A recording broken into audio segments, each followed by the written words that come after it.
backtracked a bit after staying in Jundit, and we're back near Lochern National Park, but we're staying at a private station called Nanumba, and we're camping down on the Thomson River, not too far away from the national park itself, from Lochern National Park, but we can't get into a lot of the national parks around here still because they're still closed because of all the rain. So we thought we'd check out a farm stay or a station and see how that was. So so just rocked up here, just talked to the owners, and staying for 2 nights, $10 a night per vehicle, so pretty cool, nice and cheap. No facilities, but yeah, we're happy to put up with that, and I'll just take you through. Apparently they've got some kangaroos out the back that we can go and have a look at.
Bit of a sneak peek of our campsite. It's a pretty basic camp. We're here for 2 nights, so we don't go too berserk, and usually we don't even put up awnings on cars and stuff like that, but it was pretty hot and lots of flies, so we thought we'd get out of the sun for a bit.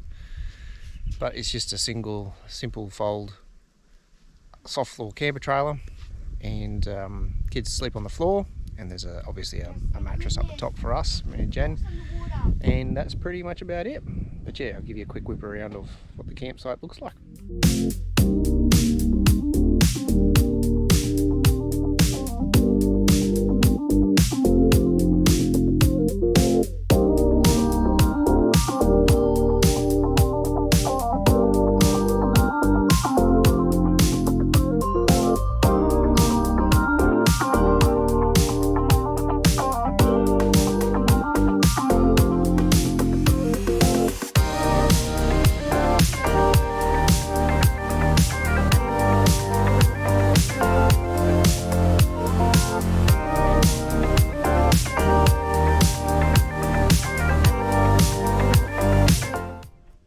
I suppose the only other development that I should mention as well is that Jen's mum and dad are no longer with us. They had some issues with their camper trailer a bit early on, which I sort of chatted about earlier on in the piece in the last episode. It so turns out they've got a bent axle, so their tyres were scrubbing either side, and one really bad. So we ended up having a decent look at it and thought maybe the brakes were dragging, so loosened the brakes, or bearing issues or something along those lines, but it so turned out that their axle was bent. So unfortunately for them, they've called it a day and they're heading back to Brizzy, and their camper trailer is on the back of a tilt tray heading that way as well. So it's a bit disappointing for them, but I suppose it's just the way it goes. For us, we're more than happy camping on our own. We're used to camping in very remote locations, just the family, and it's something that part of camping that we enjoy also, as well as travelling with other people. So the guys at Noonbah, they're fantastic. We met a couple of the owners and we had a bit of a brief chat with them, but they suggested that the water here is full of yabbies, and they suggested that maybe we should put some yabby traps in. Now, I'm no fishy person. I'm no yabby person. I have no idea about any of this stuff whatsoever, but they gave us a couple of yabby traps to give a whirl. So I'm sure you guys can put in the comments below on how I should have done this properly. Please do, because I have no idea. So the only thing that we had was a bit of ham. So I've chucked a bit of ham in these little baggy things, both of them. Do them up, and we'll bring them down to the water hole just behind us here on the Thomson River, and we'll chuck them in and see what we get. So if you haven't noticed, I am wearing a fly net. The flies are horrendous. Been in worse situations with more flies, but I think the older I get, the less I can handle them. So we've all got fly nets on. Bren's the only one who's braving it without a fly net at the moment. Only just. But we'll chuck these in and we'll see if we get something in a couple of hours' time.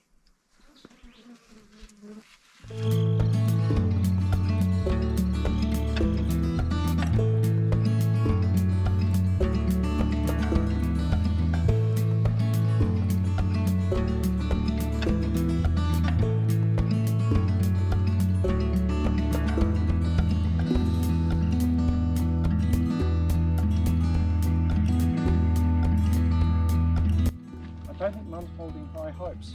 I don't want to have to prepare them.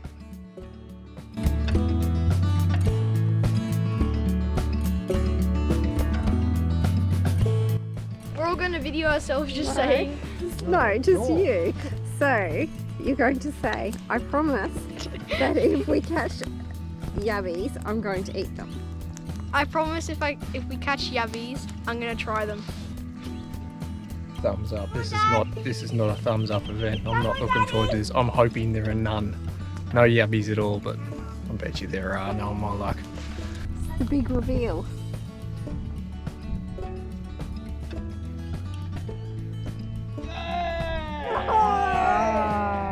None. Oh, yes, there are. There's real little ones. Look at their tiny little fellas. We're having a bit of fun doing the cooking this trip. So tonight we're doing a cauliflower mac and cheese that we do all the time at home. So I've just fried some bacon already, and then in the pot we're just boiling up the cauliflower and the pasta together. And then once that's done, you pour off most of the water and just stir through some sour cream. Mix the bacon back through, and we'll put cheese on it. And then we're going to try to put just coals on the top and see if we can get it baked like a pasta bake. So fingers crossed, let's see what happens. That's the plan. I'm sure it'll work fine.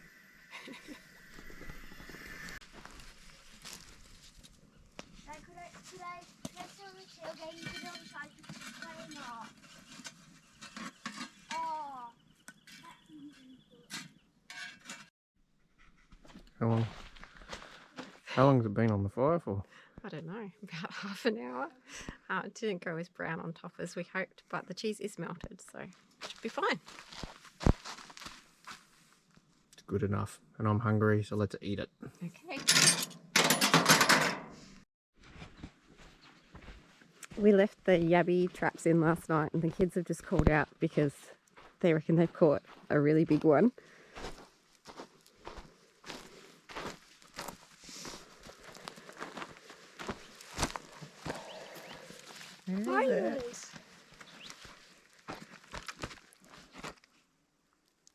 Ew.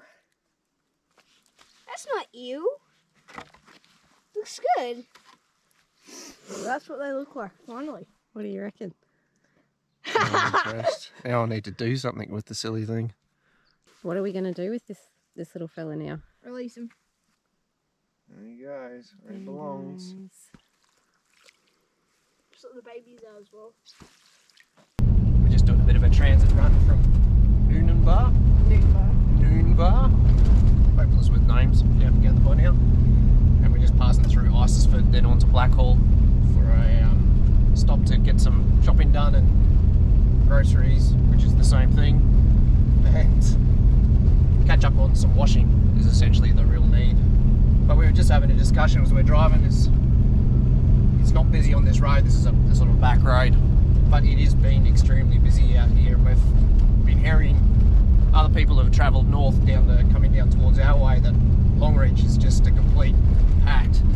Apparently, if you see it from the air, it's just caravan after caravan after caravan. So that's probably why we headed out to Noonbah as well, because A, it's cheap. It was $10 a night, beautiful spot. We were completely on our own for the whole 2 days, and it was just nice and quiet. So sometimes looking for those out of the way places, and we're sort of discussing that maybe there's something we need to do in future too, because more and more people seem to be on the road, and getting out to those sort of places is where you'll get those experiences of being remote.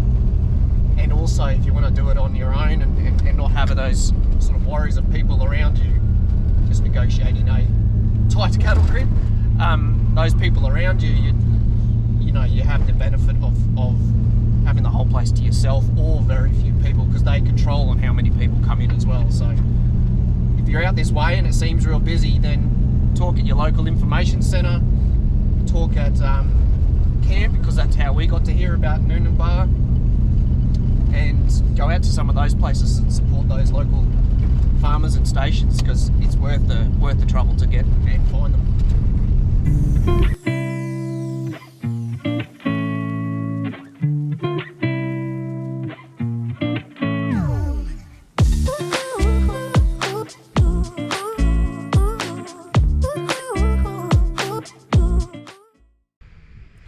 quickly ducked into Isisford for a quick lunch break and found a nice cafe. Yeah, another one of these towns where they're doing them up, and really pretty little place and great place to stop for lunch. Or I even think they've got a caravan park and a couple of pubs and stuff here to look at as well.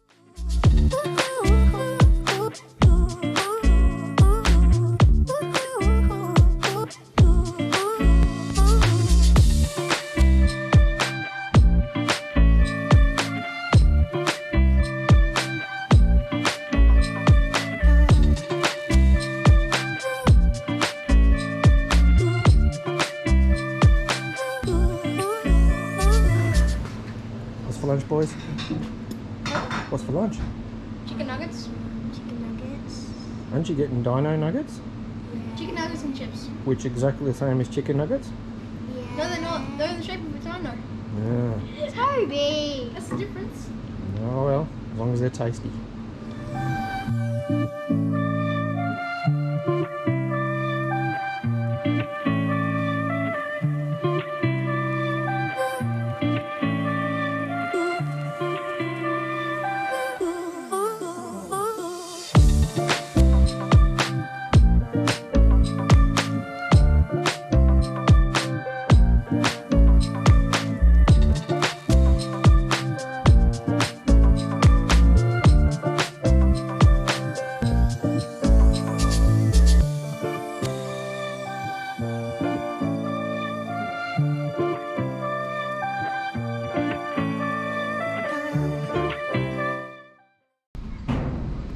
So you'll notice that this is not Hellhole National Park. We've made a slight detour. We were following the weather last night and it looked like there's going to be more rain heading our way. 90% chance out that way actually, so we decided to call it a day. We only got a couple of days left of our holiday, so we're just making our way back down towards Brizzy. Plan tonight is to stay in Chinchilla. We've done a bit of a cop out, but we've hired a motel for the night for the family sitting. It's pretty disappointing because those were the two national parks, Hellhole and Mariala, that we were keen on getting to. It's one that we keep driving past, but them's the breaks and that's the way it goes. So yeah, so the kids are having a bit of a run around the park. Still got another 460k or something to go to get to Chinchilla.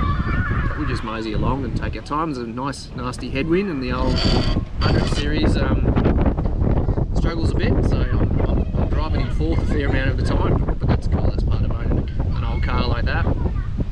And yeah, so we'll just mosey along from there.